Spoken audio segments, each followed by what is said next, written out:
السلام عليكم يا شباب. النهارده الحلقه ال 13 من قصه حاكم الوحوش. ما اتفرجتوش على الحلقات اللي فاتت تخشوا اتفرجوا عليها دلوقتي. يا رب الحلقه تعجبكم وصلوا على النبي ويلا بينا نبدا الحلقه. تنتهي احداث حياتنا اللي فاتت من واحد من العساكر قال ان النكروس بينسحبوا ومحتاجين طيارات هليكوبتر لاخلاء المصابين ودعم فريق الاستكشاف ال11. بصوا ناحيه الزومبي وقالوا امسكوا اللي بيهربوا. واحد قريب من تشوشوان قال وسن طلب انقاذ وانا رايح ادعم منطقه انجباك الرئيسيه. تشوشوان قالت احنا كان المفروض نندمج مع قياده الدفاع بس. واحد قطعها وقال زنزانتين مستوى 5 انفجروا في الميدان وحتى بوابة النقل انفجرت. قوات الدفاع الوطني دلوقتي في حالة قتال وفريق الاستكشاف هيقوم بالمرافقة. وبتكمل حلقتنا بأنه بيقولوا اتحركوا بينا لنقطة التجمع مع اللواء المدرع التاني وبعدها هنمشي على أوامر قيادة الدفاع. وأول ما قال الكلام ده فجأة ومن مكان قريب شوية كرة نار عملاقة طلعت في السماء بسرعة رهيبة وكانت متوجهة مباشرة ناحية الهليكوبتر الطايرة. وفي لحظة حصل انفجار ضخم دوى في المكان كله وفتت الهليكوبتر ل 100 حتة ونزل الحطام واقع لتحت. الكل لف في نفس اللحظة وبص ناحية الوحش اللي ظهر فجأة وصرخوا من الرعب. ده وحش مش آدمي. الفيديو وقف عند النقطة دي والشاشة الرئيسية قلبت سودا. واحد بص على ميسو وقال دي الحاجات اللي كنت حابب أعرضها. وبعدين قال ده فيديو متسجل واتبعت من حد في كتيبة القوات الخاصة 707 لقيادة الدفاع العاصمة وأنا شايف إن الإدارة لازم تكون عارفة بالموضوع ده. أول ما سمعت كده سألت بسرعة تقصد إن مفيش أي أخبار من ساعتها؟ رد وقال هرفع تقرير تاني لما الوضع يهدى شوية ونشوف إيه اللي هيحصل. بس ده ما كانش اللي ميسو عايزاه. بان غضبها وقالت لا ده مش مسار هجرة. يبقى ليه عملت كده؟ قدام السؤال ده هو معرفش يرد وفضل واقف ساكت. قامت وهي مولعه نار وصوتها عالي لو في تلاعب اكتشف ابعته فورا لمجلس التأديب. واحد مجنون دخل بعربيته منطقه الخطر الحمراء بتاعه النكروفي وخلى كل الاعضاء يولعوا الدنيا. وصلوا كلامي لو الحقير ده لسه عايش هقتله تاني. كلكم فاهمين صح؟ بعد شويه ميسو خرجت لبره وشكلها مكسور ومحبط. مسكت تليفونها وطلبت رقم بس مفيش رد. بس الرساله الآلية اشتغلت. الرقم اللي بتطلبه غير متاح حاليا. اول ما سمعت كده اتنهدت بقلق وبصت لشاشه الموبايل وهمست سو يونغ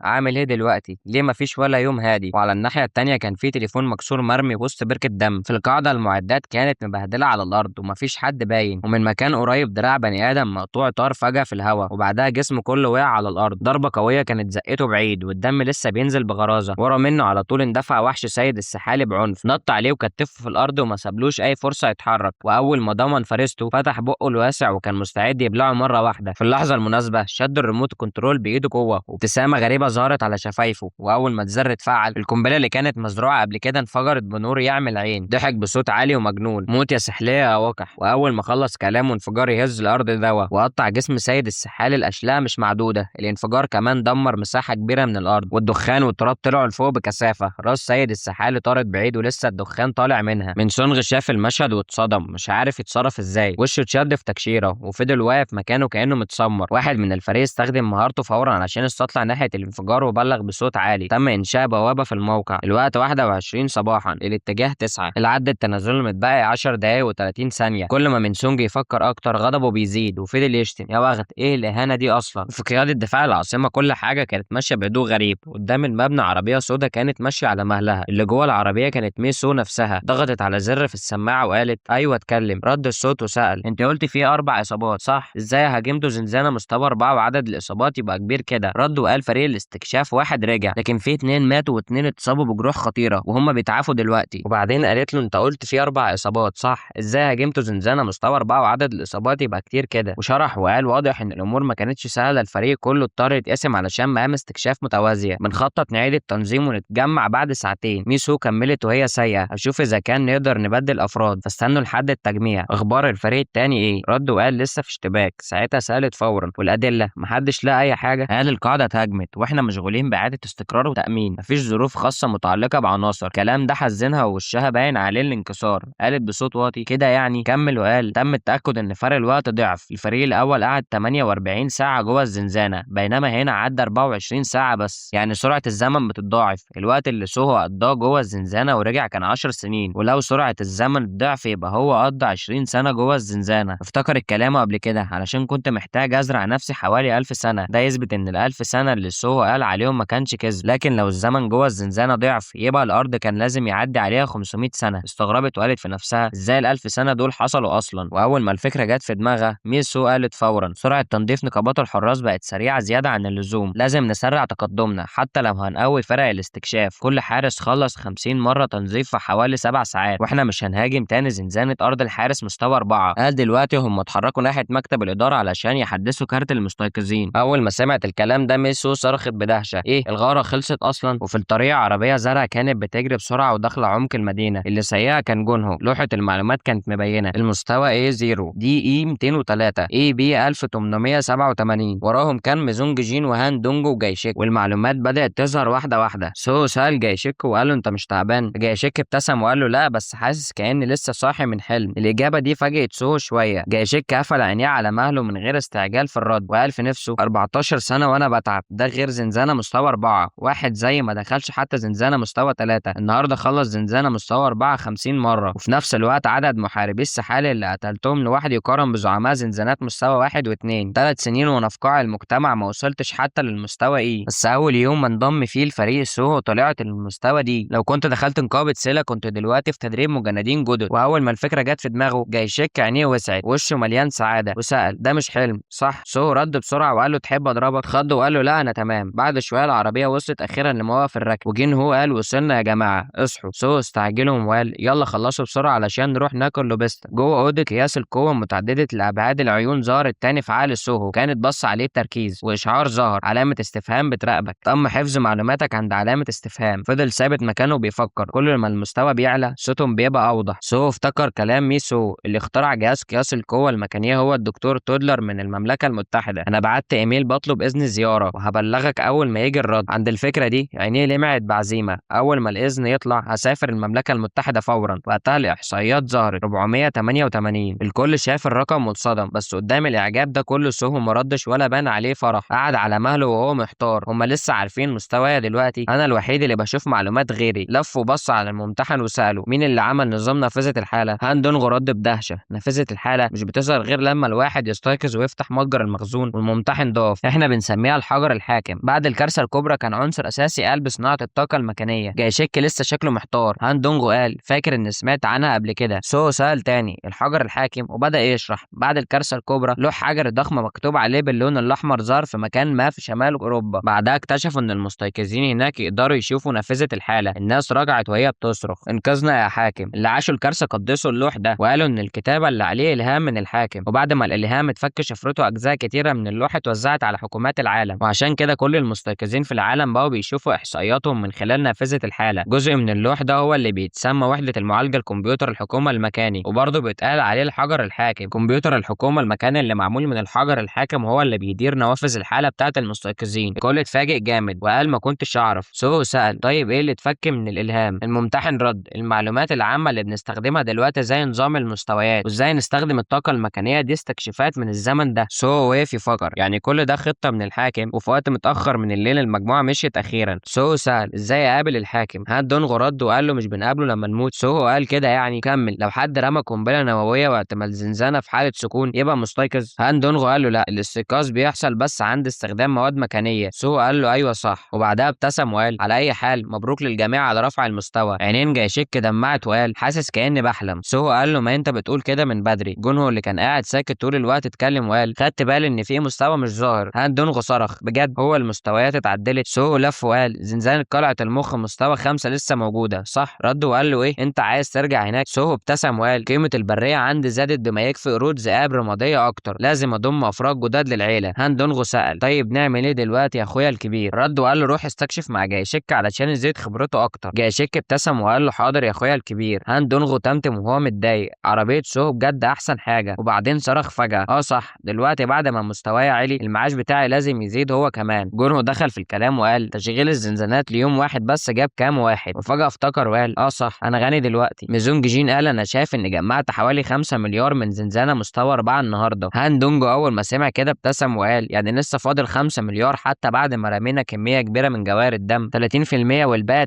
2.5 مليار هتوزعوا بالتساوي على ال5 طعنة ويتحولوا على حساباتنا. جايشيك اتصدم وقال يعني 500 مليون؟ ده انا ما عملتش حاجة اصلا. هان دونجو ابتسم وشرح ده علشان سو كريم بزيادة. اتلخبط وهو بيقول حتى كده؟ من غير ما يسيب حد يستنى سو اتكلم وقال انا جعان يلا نروح ناكل لوبستر. هان دونجو مسك راسه وصوته عالي صح. الكل لف وبص باستغراب وساله في ايه؟ رد وهو العياط صايح على وشه وقال انا هغتال قريب. الكل فاضل باصص له مش فاهم وقالوا اغتيال؟ بعد شويه في مطعم كبير قريب. جوه الكل فتح بقه من الدهشه وهو باصص على الكمبيوتر. فلوس كتير قوي مليار و100 مليون من امريكا 400 مليون من روسيا 300 مليون من المملكه المتحده مليار و600 مليون من اليابان. هان دونجو سأل وهو بيعيط غالبا الياكوزا. ميزونج جين اللي جنبه وقال يا مالك. جين هو سأل هو اتأكد انه راجع من الزنزانة، يبقى ليه مركزين معاه بالشكل ده؟ هان دونغو قال بص على الرسائل، بيقولوا انهم مقدرين جدا قدرات التحكم في النباتات. الاراضي اللي البشر بيمتلكوها قلت جامد، ومعظم الاكل بقى بيستورد من كوكب اروكا. وجود سو هيحل مشكلة الاكل عندهم. جاي شك بص بفرحة وقلب حماس. صح، طالما سو موجود مش هخاف اموت من الجوع. يا اخويا الكبير انا بقدرك قوي. سو سأل بس انت ليه فاكر انك هتختال؟ فضل يعيط وقال علشان ادوني فلوس عشان اكلمك وانت ما ظهرتش، لو ما ظهرتش خلال يومين هيقتلوني. سو رد بهدوء انا قلت قبل كده ان مش هروح. هان دونغو قال له المشكله انهم فضلوا يزنوا عليا. اتضح انه كان بعت لهم رساله في السر وبيقول فيها سو قال صراحه اليوم ده انه مش عايز يقابلكم علشان الفلوس اللي عرضوها قليله، كنت بهزر وانا سكران. جاي شك سمع الكلام ده وطق بلسانه بضيق. سو سأل طيب اعمل ايه دلوقتي؟ هان دونغو رد بسرعه ينفع تبعت لهم رساله فيديو مباشر دلوقتي يا اخويا الكبير، والا هيموتوني بالنصب او هيختلوني. انا اصلا رجعت كل الفلوس. وقبل ما يكمل سو قال بحزم ماشي تمام. اول ما سمع الموافقه الغاليه دي انحنى وهو فرحان وصوت عالي شكرا جدا، هحول كل الارباح على حساب النقابه. وهو لسه بيعيط كمل لازم اغير اسم القناه فورا لفريق سوهو من غير ما يضيع وقت. سوهو فكر تمام سجل الفيديو بسرعه، لسه هنروح ناكل لوبستر. جونهو وافق وقال صح يلا نسجل بسرعه انا جعان. هان دونغو فضل يوافق وهو متوتر. بعدها على طول الكاميرا اتجهزت بسرعه. هو بدأ الكلام وقال اهلا انا هان دونجو من قناه هان دونجو تي في. واخيرا سوهو اللي الكل كان مستنيه ظهر وقال سوهو حابب يبعت رساله خاصه للرعاة في كل دوله. وبعد المقدمه هان دونغو سأل نسمع بقى. وش سوهو بقى جاد جدا وقال جمله واحده بس انا مش جاي. وقالها وقام فجأة وساب هان دونجو قاعد وشه مدهوش وقال يلا نروح ناكل. وش هان دونجو شحب وسأل هو ده بس يا اخويا الكبير؟ هان دونجو رد وقال له عايز ايه تاني؟ جاي شك ابتسم وقال له اظن كده كفايه انا جعان يلا نروح ناكل. لسه بيكملوا كلامهم رساله ظهرت فجأة على الشاشه الكبيره. هان دونغو شافها ووقف مره واحده وصوته عالي اخويا بيقولوا انك مش لازم تروح، ينفع هم يجوا لك؟ الكلام ده صدم الكل. ايه هم جايين؟ رد وقال ايوه قالوا انهم هيجوا لو انت دعوتهم، عايزين يتكلموا بجد. رغم العرض المفاجئ سو وافق وقال قول لهم يجوا. هان دونغو اتلخبط وقال له بجد؟ سو رد بهدوء لو عايزين يجوا مين يقدر يمنعهم؟ جاي شك اللي وقف قدامهم قال صح. وهو ماشي جونهو سأل انهي دوله اللي قالت كده؟ هان دونغو قال له شكلها منظمه في اليابان. صرخوا بدهشه اليابان؟ كل الكلام ده وصل ودان راجل قاعد على الترابيزه قريبه. تعبير وشه اسودت فجاه. في الشوارع وقتها الدنيا كانت زحمه بشكل غريب، صفوف عربيات بتجري. جوه عربيه صغيره الراجل رد على التليفون ايوه يا فندم انا في الطريق. اول ما قفل بان الدقيقه على وشه وقال ازعاج ملوش لازمه، العجوز ده مزعج بجد. لف للسواق وقال انا زهقان ودينا نروح للنادي. السواق رد وقال له حاضر يا فندم. ولسه مخلص كلامه التليفون رن تاني واسم نيب ظهر على الشاشه. واول ما شافه رد بسرعه وشه عليه دهشه وقال ايه؟ من الناحيه التانيه الراجل اللي كان بيتكلم كده رد وقال المدير الكبير سوهو ظهر. قال بسرعه فين؟ الراجل اللي لابس نضاره قال بعد ما اتعشى مع واحد من اعضاء نقابه سوهو هو دلوقتي في طريقه للزنزانه. الراجل ساله انهي زنزانه؟ رد عليه وقال له زنزانه مستوى 5 اللي حصلت فيها الحادثه قبل كده. واضح انه داخل الزنزانه دلوقتي. اول ما سمع الكلام ده وشه نور من الحماس وضحك وقال خلوه هناك شويه دلوقتي. المشهد نقل لمبنى كبير ولسه منور اسمه دي جي بي انت. جوه مكتب واحد رد على التليفون وقال ايوه يا فندم اقدر اساعدك ازاي؟ في نقابه فيتامين عضو اسمها سونج ايه صح؟ في اخر مقابله ليها قالت ان مواصفاتها المثاليه هو سوهو. الطرف التاني رد وقال له ايوه صح. ابتسم وقال هما نازلين باغنيه جديده قريب، ايه رايك نعمل فضيحه دعائيه المره دي؟ الكلام ده خلى الراجل اللي في المكتب يقعد مذهول ومش فاهم فضيحه دعائيه. وبعدين نادى على السواق وقال لف العربيه رايحين نجيب عميل. السواق رد وقال له حاضر. العربيه وقفت فجاه لفت 180 درجه وبعدها جري تاني. العربيه رجعت لقلب المدينه وفجاه التليفون رن. الاسم كان جي مين. رد وهو مبتسم وقال اهلا يا رئيس مجلس الاداره. من الطرف التاني الصوت متعصب وقال انت يا وغد انت فين لحد دلوقتي؟ رد وقال يا بابا انا بشتغل بجد دلوقتي علشان مجموعه دي جي بي، ازاي تقول عليا كده؟ الصوت التاني صرخ بغضب انت بتتكلم عن ايه؟ هتضحك عليا تاني؟ وزعق فيه خلص وتعالى هنا فورا، لو ما جيتش النهارده انت ميت. رغم الكلام ده ما بانش عليه اي قلق ورد بهدوء يا بابا ما تقلقش مش انا ابنك الوحيد ووارث مجموعه دي جي بي في المستقبل. نظره حساب ظهرت في عينيه وقال في نفسه المره دي انا فعلا هعمل حاجه مفيده للمجموعه. رئيس مجلس الاداره ما صدقوش خالص وساله ايه اللعبه اللي ناوي عليها المره دي؟ رد وهو مبسوط المدير الكبير سوهو انا ناوي اضمه. كل ما الرئيس يسمع اكتر غضبه بيزيد وصوته عالي ايه انت فاكر نفسك مين؟ انا بعت المدير العام جون خلاص ما تبوظش الدنيا وارجع على المقر فورا.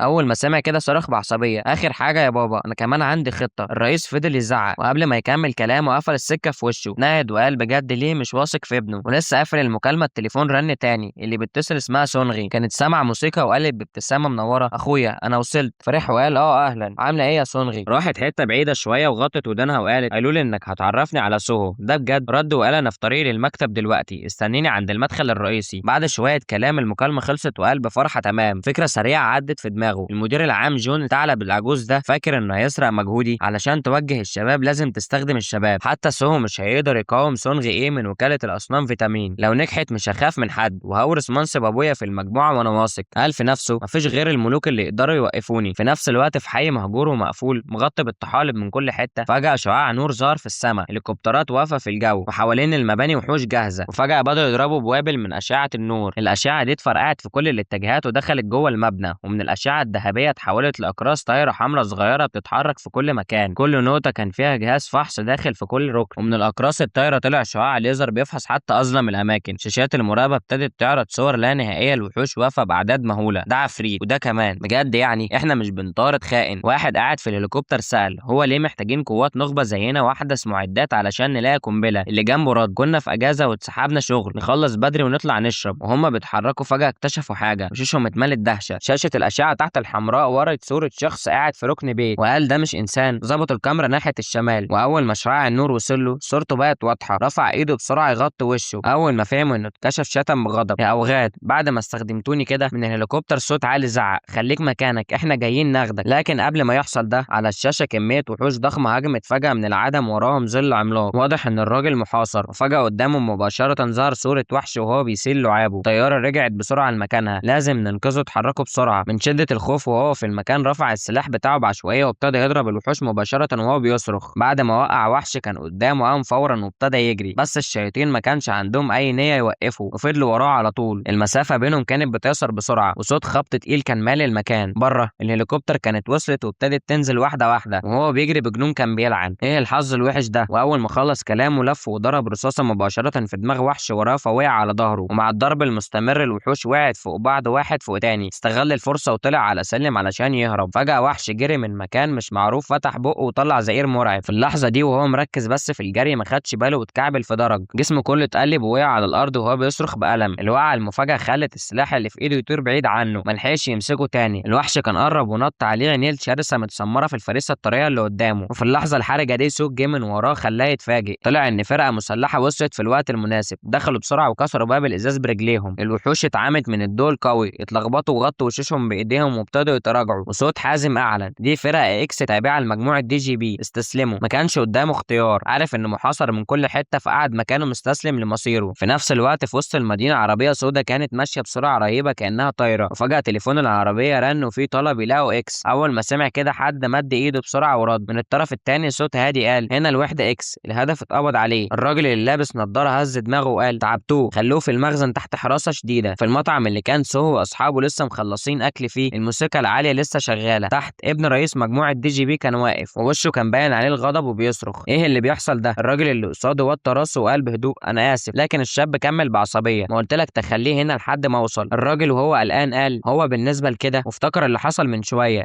المعلم سوهو دخل لوحده، كل كان مبهور والهمس مال المكان. ده سوهو لوحده راجل مجنون هيدخل لوحده. جري عليه بسرعة وقال لو سمحت يا معلم سوهو. طلع كارت وعرف بنفسه انا من مجموعة دي جي بي. بس سوهو ما ادالوش اي اهتمام وما استناش حتى يكمل كلامه ودخل على طول. رجع للحظة الحالية والراجل قلب توتر في غمضة عين دخل واعتبرني ولا كأني موجود. كل ما الشاب يسمع بيتعصب اكتر وصرخ وقال حاجة تقرف. الراجل انحنى بسرعة وقال انا اسف. الشاب لف وسأل بحدة اخر مرة المعلم سوهو قعد قد ايه جوه. الراجل قال له لما دخلوا اتنين قعد 4 ايام و11 ساعة و27 دقيقة. اول ما سمع كده الشاب اتجنن اكتر. ايه الجنون ده، يعني لو دخل لوحده هيقعد حوالي 8 ايام. الراجل قال له ايوه دخل لوحده فعلا. في الاخر ده زنزانة مستوى 5. بصراحة هو متهور بالزيادة، يعني المرة دي ممكن يموت. سماع الكلام بره خلى البنت اللي اسمها سونج ايه تبص وتسأل بابتسامة اخويا امتى هقابل المعلم سوهو. ما ردش بس اتنهد بتعب وجع دماغ. في نفس اللحظة جوه الزنزانة سوهو كان ماسك فاس وواقف فوق جبل من الجثث الحلزونات ومن غير ولا خدش. لوحة المعلومات ظهرت نافذة الحالة قاتل انجاز 49997. قد تحول الوحوش 350. لفتح مزرعة الوحوش مطلوب 5000 نقطة انجاز و300 نقطة تحول وحوش او اكتر. قرا الكلام وقال باستغراب معقد شوية مش كده. لسه بيكمل كلامه وحس بحاجة غريبة بتقرب. بص لقدام وشفايفه اتشدد بابتسامة خفيفة وقال وهو مستمتع واضح ان في واحد لسه عايش. فعل مهارة التتبع مهارة الانسان المضيء وبدأ يراقب اللي قدامه. عينيه عدت بسرعة على كل جثث الحلزونات، وبعد شوية ظهر حلزون واحد عايش لوحده وسط الخراب. نفسه ضعيف. من غير تردد سوهو وطى جسمه واستعد للهجوم. ضغط رجليه بقوة وطار في الهواء. شد الفاس باحكام ونزل بيه في خط مستقيم ناحية الحلزون اللي فاضل. الحلزون افتكر انه نجا، لكن اللي شافه قدامه خلى عينيه الاتنين يفتحوا من الرعب. قبل ما يستوعب اصلا اللي بيحصل سوهو نزل عليه بضربه فاس مباشره، فصل راسه عن رقبته والدم طرطش في كل حته. صوت النظام دوا تم منحك 23 نقطه انجاز. سوهو انحنى ومد ايده جوه جسم الوحش وطلع حجر دم احمر لامع بشكل مبهر. حجر الدم داب بسرعه وتحول لسحابه غاز حمراء واختفى. لوحه المعلومات ظهرت، الاجمالي 4 بليون 832 مليون 35 الف بلوره دم، 2 بليون 560 مليون 480 الف تحولوا فورا. نقاط انجاز العمليه 520. مزرعه الوحوش تم خصم 5000 نقاط انجاز. هل تريد فتح مزرعه الوحوش؟ اراها تاني وسوهو ما ترددش وداس مباشره على لوحه النظام. صوت الاشعار طلع، تم فتح مزرعه الوحوش. بعدها على طول خريطه ظهرت، يرجى تحديد موقع مزرعه الوحوش. سوهو بص على الخريطه وقرب لحد ما شاف الكتابه ارض سوهو وابتدى يضغط على المكان ده. صوت النظام قال تم تحديد موقع مزرعه الوحوش. لوحه معلومات تانية ظهرت، مزرعه الوحوش مستوى 1، الساعه القصوى 100، المروض حاليا 24، حلزونات رماديه 22، المتبقي 1، بوه 1. فجاه سوهو لاحظ سطر على اللوحه، قال باستغراب المتبقي هو يقصد بي سي يو. لسه بيكمل كلامه واصوات خطوات اندفعت من كل ناحيه من جحافل الحلزونات، اندفعوا كلهم ناحيته مباشره. صوت النظام قال يرجى اصدار امر استعداد. سوهو استغرب، امر استعداد؟ الحلزونات العملاقه قربت اكتر واكتر ووشوشهم شرسه جدا، ماسكين اسلحتهم باحكام. سوهو تمتم، امر استدعاء يعني؟ وفي اللحظه دي حلزون كان وصل له فعلا، فتح بقه المسنن على الاخر واللعاب بيطرطش. سوهو اتفزع ولف بسرعه، ما ترددش ورفع ايده من نص كف واندفع شحنه كهرباء قويه. عينيه لمعت وقال بصوت واطي استدعاء التوابع. اول ما الامر اتقال اشكال كتيره ظهرت فجاه واندفعت لقدام. الحلزونات كانت لسه بتهجم بجنون، ماسكه الفؤوس وبتزقر بصوت عالي. وفجاه قدام سوهو مباشره ظل وحش ابيض ناصع ظهره الاول. اللي ظهروا كانوا الذئاب اللي رباهم. ابتسم وقال بحماس فريسه سهله. جيش الحلزونات اللي قدامه كمل الهجوم بعنف، والناحيه التانيه بتاعت سوهو ما كانتش اهدى. الذئاب وبوه اندفعوا سوا وسوهو بسيفه دخل المعركه وراهم، والفرحه كانت باينه على وشه وهو بيصرخ النهارده نكمل ال100. بره الزنزانه في نايت كلاب بشويه شباب كانوا بيرقصوا مبسوطين. ابن رئيس مجموعه دي جي بي قال بملل الجو النهارده مش حلو قوي. اللي جنبه قال لا حاسه تمام. كمل وقال هاتوا شويه بنات بطول الساقين. لسه بيكمل كلامه وتليفونه رن فجاه. المتصل كان ام اي تي. رد بضيق وقال في ايه؟ اول ما سمع الكلام من الطرف التاني وشه اتبدل لهلع. المعلم سوهو خرج صرخ بغضب انت سكران ولا ايه؟ اشتغل عدل. واحد دخل لوحده من كام ساعه يطلع ازاي؟ ومن الصدمه دي سمع خبر تاني. ايه دخل تاني؟ الراجل كمل وقال ايوه على حسب بائع السناك اللي هناك دي المره التانيه فعلا. واضح انه طلع بعد حوالي ساعتين. كل ما يسمع اكتر كان بيتلخبط اكتر. هو مال الراجل ده؟ فكرني هصدق الهري ده. بعد شويه في بيت البنت اللي اسمها سونج ايه تليفون رن. ردت وقالت ايوه يا اخويا. دلوقتي جوه الزنزانه سوهو كان لسه شغال بجد بيضرب الوحوش من غير ما يوقف. لف جسمه دوره كامله ومسح كل الوحوش اللي هجمت عليه من كل ناحيه. وهو بيقاتل فجاه من السما وقابل سهام حد اندفع ناحيته. وقف لحظه وصرخ بصوت عالي رجوع. اول ما الامر اتقال الذئاب اختفت فورا في الفضاء الرباعي الابعاد. رجعوا للمزرعه وانسحبوا كلهم وسابوا الحلزونات واقفين مذهولين مش فاهمين اي حاجه. قبل ما يستوعبوا اللي بيحصل السهام نزلت عليهم من السما وقضت عليهم في مكانهم. سوهو رجع خطوه وداس على الارض قوه. فجاه جناحين طيور طلعوا من جسمه وانطلق لفوق. الجناحين انفردوا وطار عالي في السماء. الحلزونات الرماة شدوا الاقواس والسهام اندفعت ناحيته بسرعه، لكن سوهو ما تهزش. رخى جسمه واندفع لقدام مباشره. سور المدينه الضخم عداه بسهوله ودخل لجوه. اول ما شافوه جحافل الحلزونات العملاقه زمجرت واتقربت ومسكت اسلحتها من غير اي خوف. ضحك ضحكه خفيفه وقال اعصار. وفجاه كانه شاف حاجه. سوهو وقف مكانه وبص لفوق، ومن فوق اعلى برج زعيم الحلزونات ظهر اخيرا.